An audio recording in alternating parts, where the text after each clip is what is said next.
Oke teman-teman, balik lagi kepada video terbaru gue. Sekarang kayaknya episode 11. Thank you banget yang udah sabar nunggu, thank you banget yang udah kasih apresiasinya.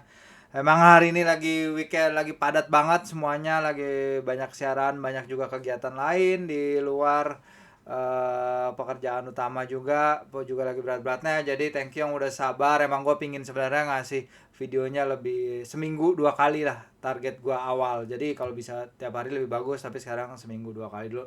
Nah, sekarang kita akan melihat pertandingan yang akan seru akhir pekan nanti, apalagi guys kalau bukan Derby Manchester ke 188. Dan untuk preview pertandingan itu gue sebenarnya ingin bertanya, bukan bertanya sih ya, ingin melihat jawaban dari 5 pertanyaan gue. Jadi menurut gue ini akan ada 5 pertanyaan yang akan terjawab di Derby Manchester ke 188 nanti. Apa aja itu? Yuk kita lihat satu-satu, yuk kita mulai.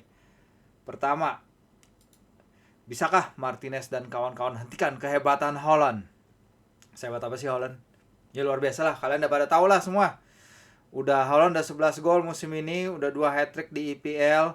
Walaupun dia terkadang in and out di laga, walaupun dia kadang bikin touches kurang dari 10, dia mungkin satu babak hanya bikin 2 touches, tapi dia selalu bisa mencetak gol. Kecuali lawan Bournemouth ya. Sekali doang dia nggak lawan Bournemouth itu dia nggak mencetak gol, tapi dia membuat assist. Dia membuat catatan yang luar biasa dengan mencetak 11 gol musim ini di Premier League. Itu jumlah yang lebih banyak dari Man United yang 8 dan juga Chelsea 8.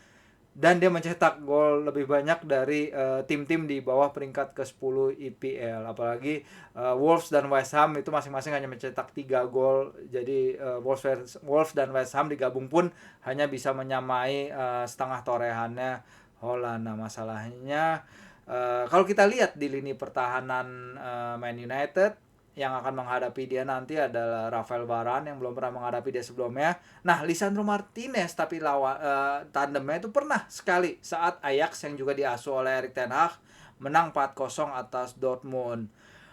Ini ya jadi landasan oleh banyak orang untuk memuji penampilan Lisandro. Memang dia pada laga itu hebat, dan tanpa mengecilkan peran Lisandro dan pertahanan Ajax pada laga itu, tapi sebenarnya pada pertandingan itu kalau kita baca media-media Belanda dan juga report pertandingan adalah ada peran yang besar dari seorang Remco Pasveer ya, kipernya Ajax.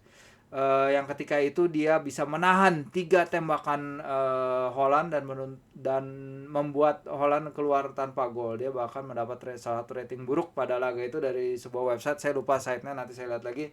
Pasveer ketika itu menciptakan rekor sebagai kiper pertama yang bisa menahan 3 tembakan ke gawang dari Holland di sebuah laga UCL. Nah, ini dari artikel ini dia mengatakan bahwa memang pertandingan itu adalah pertandingan terhebat sepanjang karirnya sejauh itu, dan dia udah berusia 37 tahun ketika itu, dan ini adalah alasan kenapa pelatih Louis van Gaal membawanya, salah satu alasan pelatih Louis van Gaal membawanya kembali ke timnas Belanda ya, bahkan melakukan debutnya di Nations League kemarin.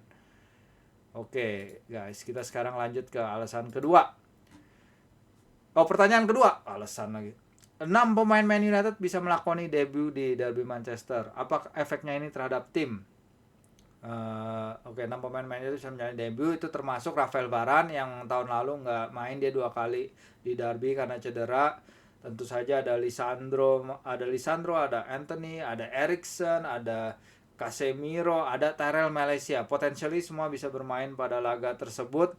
Apa efeknya ini bagi keseimbangan tim? Apakah Derby Manchester di Etihad, ya kita tahu kalau di derby Manchester selalu akan ada, di derby, dalam semua laga derby sebenarnya akan ada tekanan yang besar dari penonton, tapi apa efeknya bagi Man United di pertandingan ini? Bagaimana para pemain baru ini mengatasi atmosfer? Kalau pertandingan pertama diadakan di Old Trafford, oke lah, masih mengerti. Tapi ini di Etihad, bagaimana itu efeknya terhadap tim dengan balance yang itu ya. Kalau di sebaliknya mungkin di tim Man City, Holland yang dari starter ya, Holland dan mungkin Akanji ya. I think kayaknya cuma 2 itu, kecuali Sergio Gomez juga main. Oke, kita akan lihat pertanyaan ketiga. Ini duel dengan tren kandang tren tandang yang sangat kuat. Bisakah Man City mengubah itu? Oke. Jadi duel Man City versus Man United itu adalah suatu duel yang unik ya, karena lebih banyak dimenangkan oleh tim tamu 21 kali. Ini terbanyak dari semua duel di Premier League. Kalau kita lihat tren tandangnya, kita bisa lihat di sini.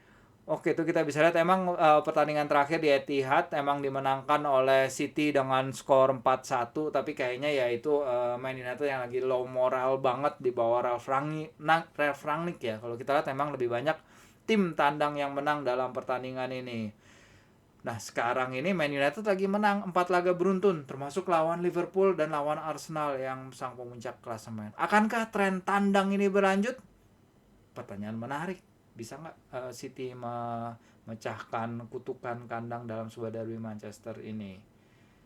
Oke, number 4. Ini adalah awal dari rentetan pertandingan padat banget dari Man United. Man United memiliki jadwal padat sepanjang Oktober. Seberapa besarkah rotasi yang akan diterapkan Ten Hag? Karena sejauh ini emang Ten Hag nggak banyak mengubah squad ya. Dia menurunkan 11 pemain sama kontra Liverpool, Saints, dan Leicester.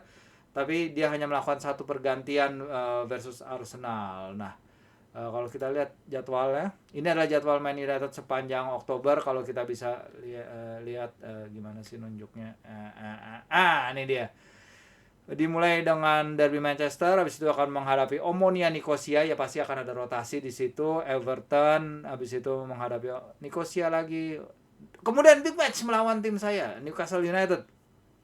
Habis itu big match lagi lawan Tottenham, Chelsea, Sheriff, dan West Ham. Nah, seberapa besar kepercayaan Ten Hag terutama kepada pemain-pemain mudanya? Emang dia di Ajax terbiasa menurunkan pemain-pemain muda, mempercayakan pemain muda, dan kayaknya ini akan jadi kesempatan kita lihat Ten Hag yang lebih ada di Ajax ya, dimana dia lebih mempercayakan mungkin pemain-pemain mudanya sekarang dengan jadwal yang begitu padat, apalagi dengan laga-laga Liga Eropa yang juga ya lawan Nicosia juga, sebelum menghadapi 2 laga potensially sulit di Premier League melawan Everton dan Newcastle. Itu mungkin juga jadi alasan dia bisa memainkan rotation dan juga mungkin memberikan peran lebih besar bagi Cristiano Ronaldo ya pada di pertandingan berikutnya.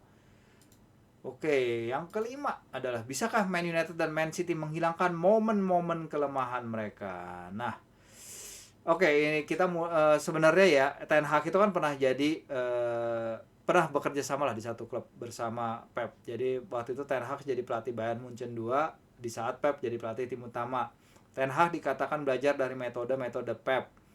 Tapi ini adalah pertemuan kedua mereka sebagai pelatih. Nah, menariknya permainan mereka musim ini tuh ada sama-sama mirip-mirip ya.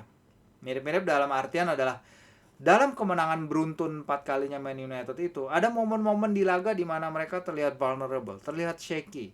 Misalnya Arsenal mendominasi mereka saat skor tanggal 2-1 di Old Trafford. Habis itu Man United dan ya laga akhirnya kita tahu dimenangkan oleh Man United karena beberapa yang nggak sepenuhnya salah Arsenal juga. Kehebatan pemain Man United juga, terutama Eriksen di tengah, itu membuat mereka akhirnya menang. Ya itu adalah salah satu momen kunci di laga di mana Man United nggak sepenuhnya bisa take full control of the game.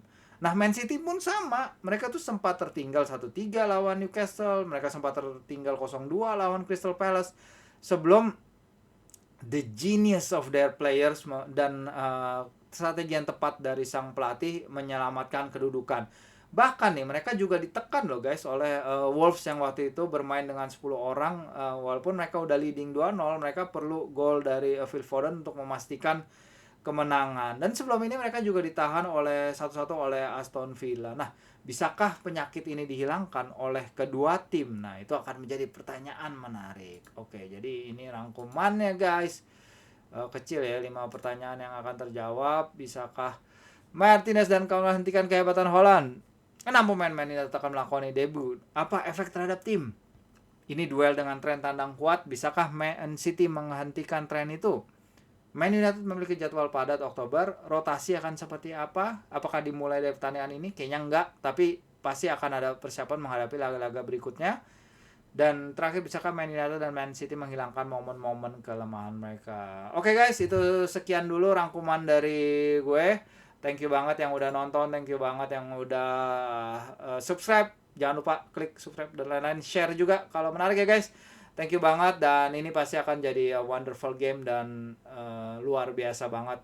Gua nggak sabar banget nonton pertandingan ini hari Minggu jam 8. Thank you guys udah nonton, sampai ketemu.